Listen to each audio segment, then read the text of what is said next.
Bom dia, tudo bem? A mensagem que Deus colocou para mim hoje, ela diz assim: não desanime por causa do mal, a última palavra sempre será de Deus. Senhor, tende misericórdia de nós. Perdoa, Pai, todos os nossos pecados, livra-nos de todo mal, nos afasta de tudo aquilo que não vem de Ti. Nós agradecemos, Senhor, por mais esse dia, pelo alimento, pela palavra, pela presença. Aceita, Senhor, essa nossa oração, esse nosso louvor, pois nós Te amamos, bendizemos, adoramos. Somente Tu é o nosso Deus e em Ti confiamos.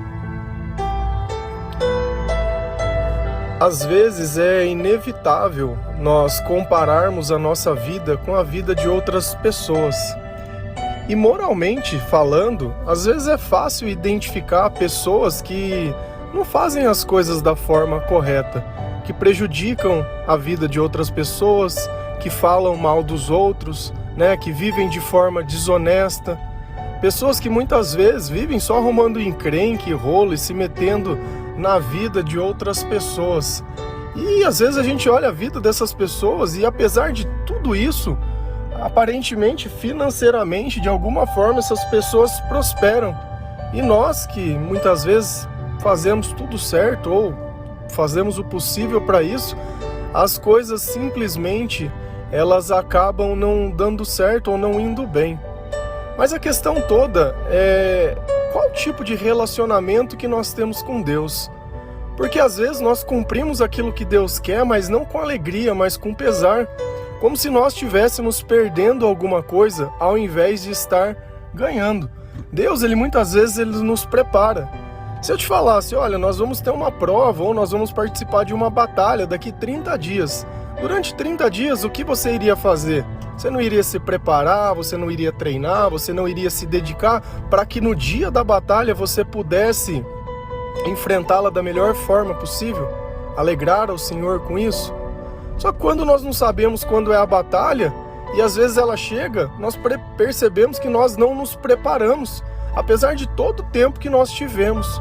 E esse tempo foi gasto como? Observando a vida dos outros, ao invés de olhar para dentro de si mesmo. Observar os nossos próprios sentimentos, as nossas próprias palavras, os nossos próprios comportamentos e os nossos sonhos. Às vezes os nossos sonhos, eles não são nossos.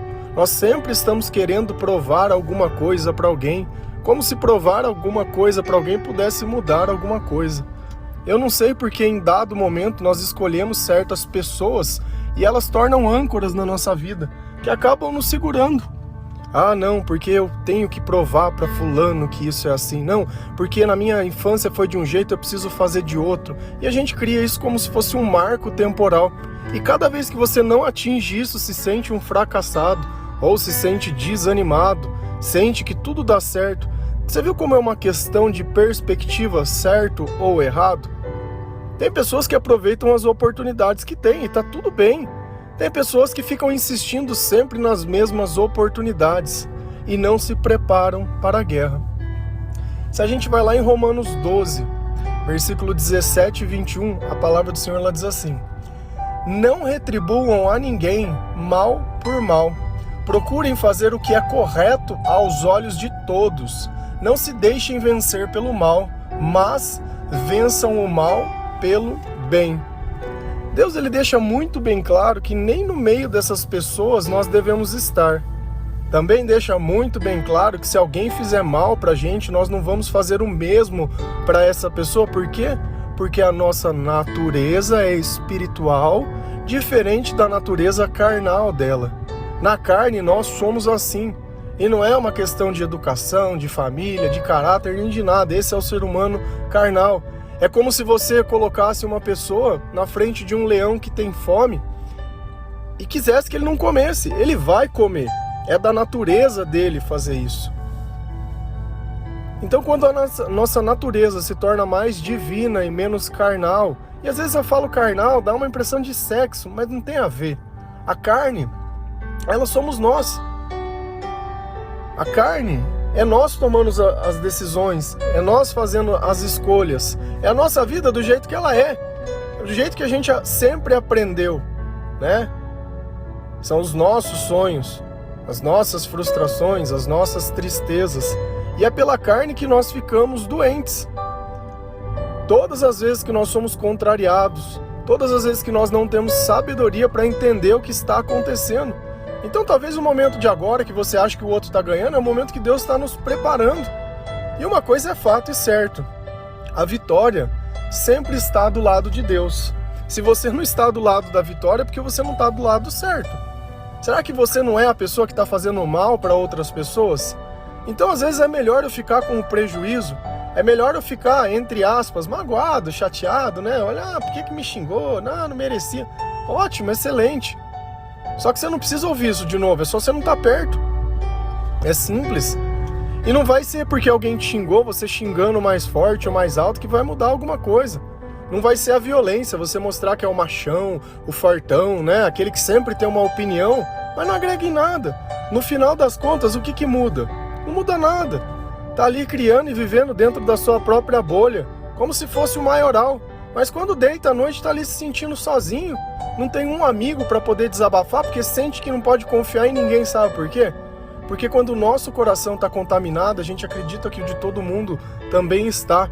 E o nosso olhar e o nosso interesse também determinam o mundo.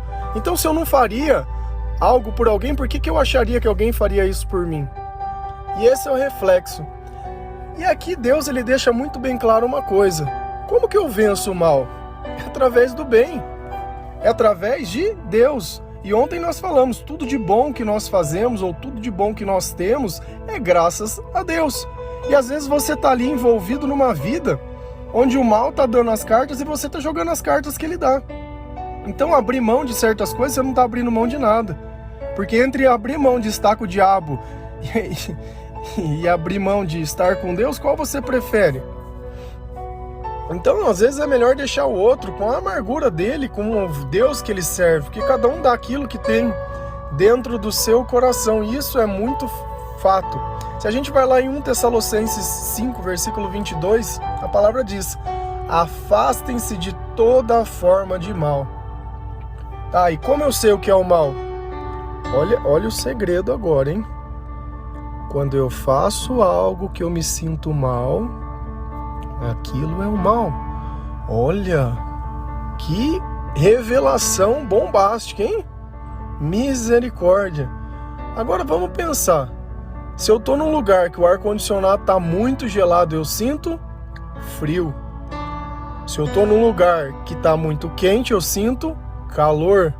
Então os nossos sentimentos indicam como está o ambiente. Se eu estou num ambiente que a música está muito alta, eu consigo sentir pelos meus ouvidos que isso está desse jeito. Se eu estou num lugar que está muito claro, através dos meus olhos, eu sinto essa luz também, tá? E quem sente o mal é a minha alma. Então, quando o mal está perto de mim, eu sinto aquilo. E o mal, ele fala através dos nossos pensamentos, assim como Deus fala através dos nossos pensamentos também. Então, quando eu sinto que alguém fala perto de mim para mim fazer alguma coisa e o resultado daquilo é mal, ou quando eu começo a pensar em alguma coisa e aquilo é mal, quem que está influenciando os meus pensamentos? Porque vem a pergunta número 1.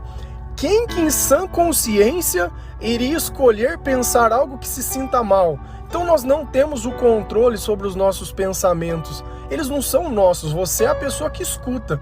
Você sim pode determinar se continua ouvindo ou se repreende. Está repreendido em nome de Jesus. Se você conhecesse a palavra de Deus, quando a gente olha o diabo tentando Jesus no deserto, ele usava da palavra, ele usava de alguma coisa para tentar convencer. Mas Jesus conhecia a palavra e dava uma contra-argumentação. Mas você não conhece a palavra? Se você não entende nem os teus sentimentos, acha que os teus sentimentos são teus e não são. É como se você estivesse dentro de um quarto com ar-condicionado, sem roupa, querendo escolher se vai sentir frio ou não. Você vai sentir frio. Nós não temos o controle sobre o ambiente. Da mesma forma que você vai dentro de uma igreja, aquele lugar está inundado do Espírito Santo, você vai sentir o quê? O Espírito Santo. Ah, mas eu não sinto Deus. Talvez você não saiba o que seja Deus. Talvez na tua percepção você quer um Deus mágico, né? Um Deus que vai vir nas nuvens assim, e lá, cara, é Hollywood. Deus é sentimento, sentimento é dentro de nós. Se num dia inteiro você se sentiu atribulado, você está ouvindo as palavras, meu, estou sentindo paz. Que espírito que está perto de você? Quando nós falamos a palavra de Deus, nós evocamos a presença de Deus. E olha que coisa curiosa. Eu estou lá em Levíticos. E lá eles estão criando toda a vestimenta dos sacerdotes, o comportamento, como que tirava o pecado e como que fazia, todas as coisas. E tem uma das normas ali que Deus ele fala assim, olha, se vocês beberem vinho ou cerveja, não venham me servir no templo. Ah, é? Por quê? Porque os sentimentos dessas pessoas vão estar adulterados, para que vindo não se esqueçam da lei. E às vezes a gente acha que não tem problema. Se Deus não aceitava isso de pessoas que iam servi-lo, quanto mais a nós. Mas aí vem a questão, você quer servir a quem? Você quer qual espírito perto de você?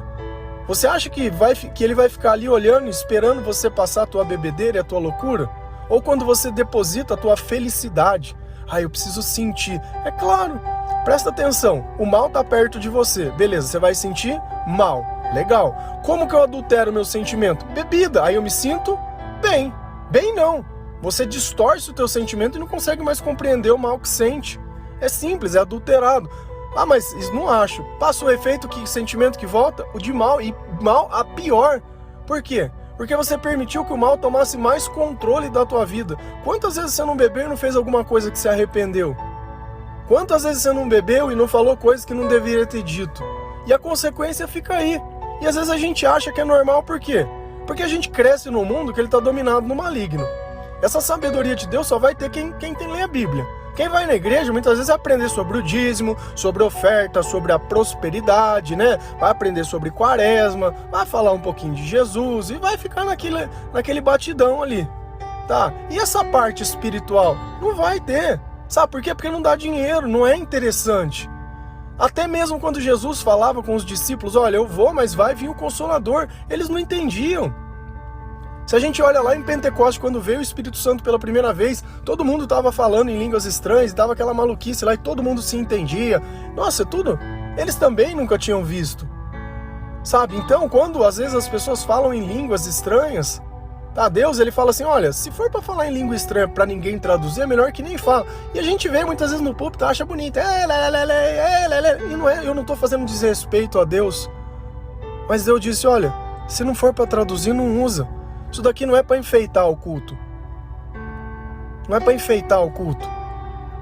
Se a gente olha lá também em Levíticos, os 2 filhos de Arão morreram. Sabe por quê? Porque eles ofereceram incensos da forma que Deus não tinha pedido. Não seguiram o passo a passo. Sabe o que Deus foi lá e fez? Matou os 2 na frente. E falou, e não fica triste. Não fica triste, eu não dei uma ordem, era para cumprir a ordem. E nós achamos que ah não, tudo bem, Deus é amor, Deus ele entende. Não, eu vou adorar a Deus do jeito que eu quero. No que eu concordo, a gente concorda. No que a gente não concorda, tá tudo bem, porque eu não concordo. E assim, meu, por que Deus matou 2 pessoas? Pessoas que serviam a ele, filhos de um sacerdote dele, que eles tinham acabado de ser ordenados. Porque não respeitaram aquilo que é de Deus. E Deus falou, eu quero respeito no meu meio. Eu quero respeito pelas minhas coisas. E a gente cria uma religião que não tem respeito nenhum, muito menos por Deus. Não respeita a palavra, né? Não respeita nada. E aí a gente olha, o mal tá na onde? O mal tá em nós. E eu tô desanimado porque o outro tá prosperando. Mas o mal tá em mim. Ao invés de eu estar querendo combater aquilo que é mal, para que Deus pudesse estar no meu meio, né? Talvez eu esteja sendo sacrificado como os filhos de Arão também. Por quê? Não é porque eles serviam a Deus? Serviam, faziam parte da linhagem, certo? Faziam, estavam na igreja fazendo o que deveria ser feito? Sim, mas da forma errada. E uma religião que faz tudo de acordo que não é com o que está na palavra de Deus, vai levar as pessoas para onde? Para o céu? Então por que Deus matou as 2 pessoas? Qual é o sentido disso?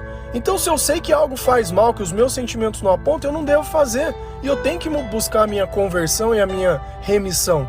E eu tenho que pedir perdão e eu tenho que admitir que isso não é bom e que eu não quero para minha vida. Meu, vai ficar mentindo até quando? Fazendo fofoca até quando? Cuidando da vida dos outros até quando? Reclamando até quando? Sabe? A vida inteira vai se vitimizar. Você é uma vítima. Sabe? Deus te fez para ser uma vítima. Será que é isso? Será que Jesus, com todas as injustiças que ele sofreu, ele era uma vítima? Ou ele estava sendo atacado porque ele tinha muita qualidade? Porque ele fazia o que ninguém podia fazer? Porque ele era o que ninguém podia ser? Olha a inversão de valores. Se a gente olha José, os irmãos foram lá e venderam ele porque ele teve uma revelação de Deus e ele foi contar e eles não gostaram. Quanta coisa ruim não aconteceu com José. Foi vendido como escravo, foi perseguido na casa de Potifar, ficou na cadeia preso. Depois, através dos mesmos sonhos e seguindo o mesmo Deus e não reclamando, teve a oportunidade de ser governador do Egito. Opa, show de bola, ó, prosperou.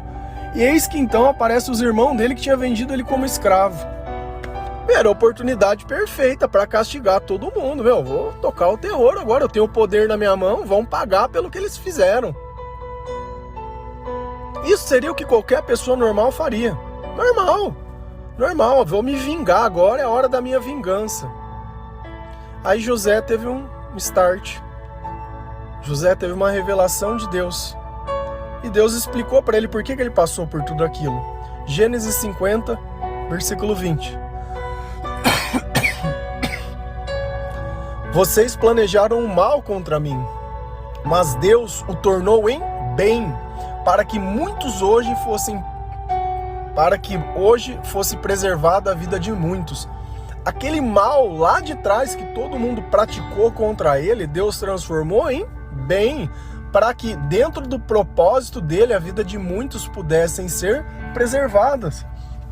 Então talvez aquilo que estava acontecendo com você é que lá na frente, quando você tiver sabedoria, você vai ver que se não fosse aquilo, você não teria conseguido atingir o teu propósito. E esse é o fato. Se não fosse a crucificação de Jesus, ele não teria atingido o propósito. Sabe? Então, às vezes, nós temos que entender também que o mal, ele demonstra claramente de que lado nós estamos. Se eu participo dele ou se eu me afasto. E Deus falou, afastem-se de toda forma de mal. Cara, eu não quero mal, estou renunciando isso da minha vida. Mas se cada oportunidade que eu tenho, eu tomo uma decisão, porque eu pensei. Eu acho que vocês nunca mais vão pensar do mesmo jeito. Quando vocês começarem a pensar e sentir coisas ruins, saiba que tem alguém querendo dominar o teu corpo. E não é à toa que às vezes as pessoas elas fazem coisas e você questiona, por que você fez isso? Coisas ruins, né? Eu não sei. E por que quando a gente vai fazer bem pra alguém, a gente tem dúvida? Eu fiquei com dúvida porque eu fiquei pensando. Porque é isso que o mal quer fazer, ele quer semear a dúvida. Quando a gente faz por Deus, você nem pensa, você sabe que vai dar certo. Porque a fé é a certeza das coisas, que as coisas vão acontecer. Jesus falou, se tiver fé do tamanho de uma grão de mostarda, você pode dizer para um monte, sai daqui, vai para o outro, e ele vai. E às vezes o importante da palavra de Deus não é eu saber o versículo perfeito, não é eu saber se é o nome A, B, C, cara, porque são tantas pessoas e tantas gentes. O importante da palavra é você entender a essência, entender que aquilo é vida, entender que aquilo é o caminho, entender que aquilo é o que deve ser seguido. Deve. Olha o exemplo de José. Vocês planejaram o mal contra mim, mas Deus o tornou em bem. Então tudo aquilo que alguém possa ter feito, ao invés de você desanimar, faça como José. Permaneça firme, dando glória a Deus, fazendo o que é certo, fazendo o que é bom. Não retribua o mal com o mal. Olha o teu comportamento, olha sobre o que você faz. Sabe, descontar a tua ansiedade na comida não vai resolver o teu problema. Porque se a tua ansiedade vem dos pensamentos, vem porque você não está alinhado com o teu propósito de vida. Deus te fez por uma razão. É lendo a palavra que você vai descobrir, é na escola do Espírito Santo. Não é com nenhuma revelação, não é perguntando para ninguém, não é desabafando, não é nada. Não é nada, é você com Deus. A conversa de José foi com ele, com Deus. Ou ele foi procurar um pastor para fazer uma revelação. Ô pastor, faz uma oração para mim aqui, ó, que eu tô carregado. Você tá carregado porque a tua vida inteira, as tuas palavras, as tuas coisas, tá tudo torta.